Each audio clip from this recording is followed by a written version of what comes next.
A to Z আমরা এই কমিশনই মানি না। কিসের ওদের আবার রিপোর্ট? কমিশন থাকলে রিপোর্ট হবে। যদি এই সংক্রান্ত নারীদের অধিকারের কোনো জায়গা যদি ক্ষুণ্ণ হয়ে থাকে, সেটাকে যদি আবার সামনে আনতে হয়, তাহলে অবশ্যই এদেশের বেশিরভাগ মানুষের ঈমান, আকীদা, তাহজিব, তামাদ্দুনের উপরে যারা বিশ্বাস রাখেন তাদেরকে বাদ দিয়ে নয়, তাদেরকে প্রাধান্য দিয়েই কমিশন গঠন করতে হবে।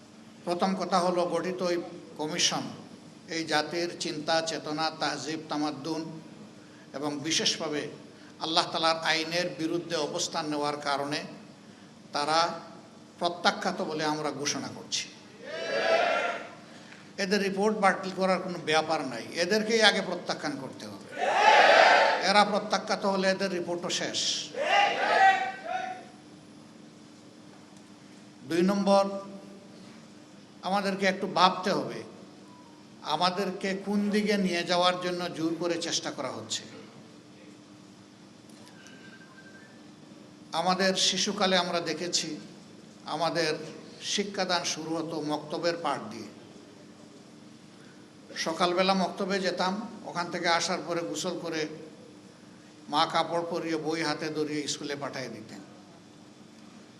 এখন খুবই পরিকল্পিতভাবে সবাই মক্তবের এই ধারাকে শেষ করে দেওয়া হয়েছে। বাচ্চা ঘুমাচ্ছে, তাকে কাঁধে ফেলে মা স্কুলের দিকে রওনা করেছেন, ওই মক্তবে যাওয়ার ওই সময় এটাই কেড়ে নেওয়া হয়েছে। ইকরা বিস্মি রাব্বিকাল্লাযী খালাক দিয়ে যে শিক্ষা মুসলমানের বাচ্চার শুরু হওয়ার কথা, সেটা অন্য কিছু দিয়ে স্কুলে গিয়ে শুরু হচ্ছে। এই জায়গাটা শেষ করে দেওয়া হয়েছে। সব মশার বিরুদ্ধে সুরক্ষা দিতে এলো বসুন্ধরা এক্সট্রিম অ্যারোসল, মশার বিরুদ্ধে এক্সট্রিম সুরক্ষা। সেই প্রজন্মেরই কিছু লোক হয়তো আজকে তারা গোটা নারী সমাজের প্রতিনিধিত্বের কথা বলে সমাজকে বিভ্রান্ত করছেন। তারা কারা? কোরআনের সংস্কারের দাবি নিয়ে আমাদের সামনে এসেছেন। আমাদের কোনো অধিকার আছে তাদেরকে এই অধিকার দেওয়ার? আমরা কে? এই কোরআন আল্লাহ তাআলা নাজিল করেছেন এবং এটার হেফাজতের দায়িত্ব আল্লাহ স্বয়ং নিজে কবুল করেছেন। কিয়ামত পর্যন্ত কেউ এখানে কোনো পরিবর্তন আনতে পারবে না। এরা এত দুঃসাহস কিভাবে দেখালো যে বাংলাদেশে কোরআনের আয়াতেরা পরিবর্তন করে ফেলবে? হ্যাঁ, নিশ্চয়ই তাদের পিছনের কোনো শক্তি তাদেরকে উস্কানি দিচ্ছে। কেন এই মুহূর্তে এই উস্কানিটা কেন? এই সরকারের তো এটা এজেন্ডা হওয়ার কথা না। আরও বহু গুরুত্বপূর্ণ বিষয় রয়ে গেছে, ওগুলা বাদ দিয়ে ওগুলা নিয়ে কোনো কুল কিনারা নাই। হঠাৎ করে এটা সামনে নিয়ে আসা কেন? এর মূল কারণ, স্বাধীন বাংলাদেশে 54 বছরে মানুষ যা আশা করেছিল পেয়েছে তার উল্টাটা। এই সমাজকে বিভিন্নভাবে কুড়ে কুড়ে ধ্বংস করা হয়েছে।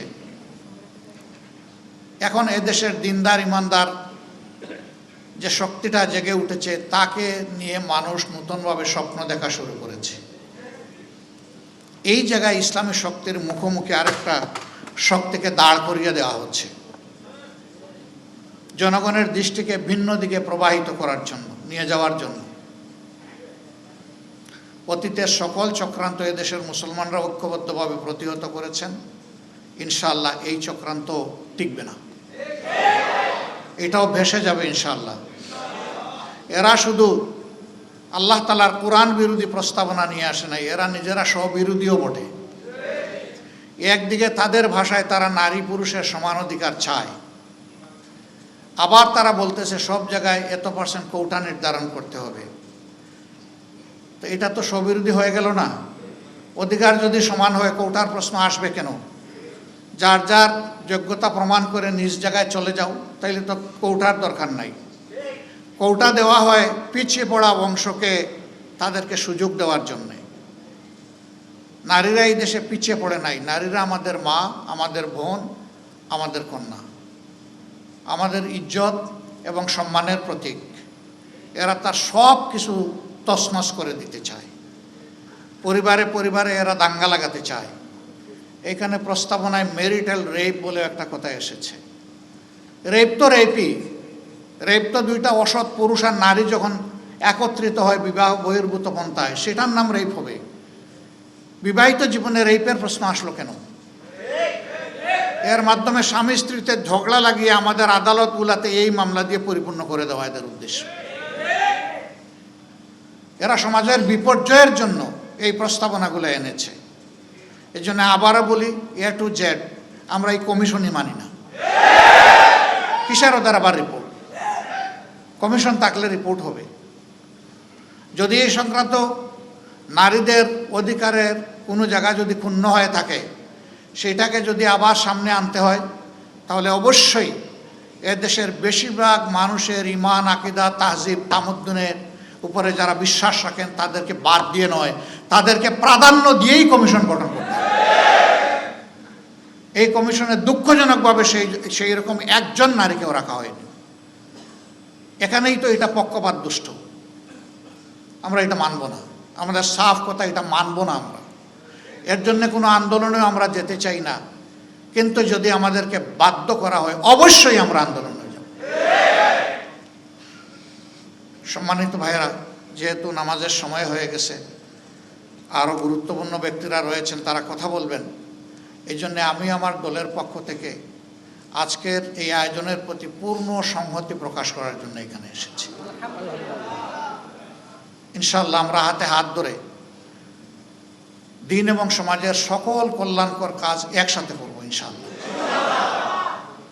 এবং আমরা বার্তা দেব যে আমাদেরকে ভাগ ভাগ, টুকরা টুকরা করে তোমরা আমাদের মাথায় আর কাঁঠাল ভেঙে খেতে পারবে না।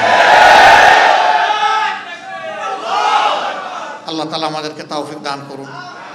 আমাকে এখানে দাওয়াত দিয়ে দুটি কথা বলার সুযোগ তৈরি করে দেওয়ার জন্যে আমি আবারও আয়োজক সংস্থার প্রতি আমার গভীর কৃতজ্ঞতা জ্ঞাপন করছি এবং রাব্বুল আলামিনের দরবারে তৌফিক চাচ্ছি সকল ষড়যন্ত্রের বিরুদ্ধে আমরা বুক টান করে, বুককে শক্ত করে, মহান রবের উপর ভরসা করে আমরা যেন সব ষড়যন্ত্র মোকাবেলা করতে পারি। আল্লাহ যেন তৌফিক দান করেন ইনশাআল্লাহ। আগামীর বাংলাদেশ হবে ইনসাফের বাংলাদেশ, যার উত্থান ঠেকানোর জন্য আজকে এই সুর দেওয়া হচ্ছে সেই কোরআনের বাংলাদেশ। সবাইকে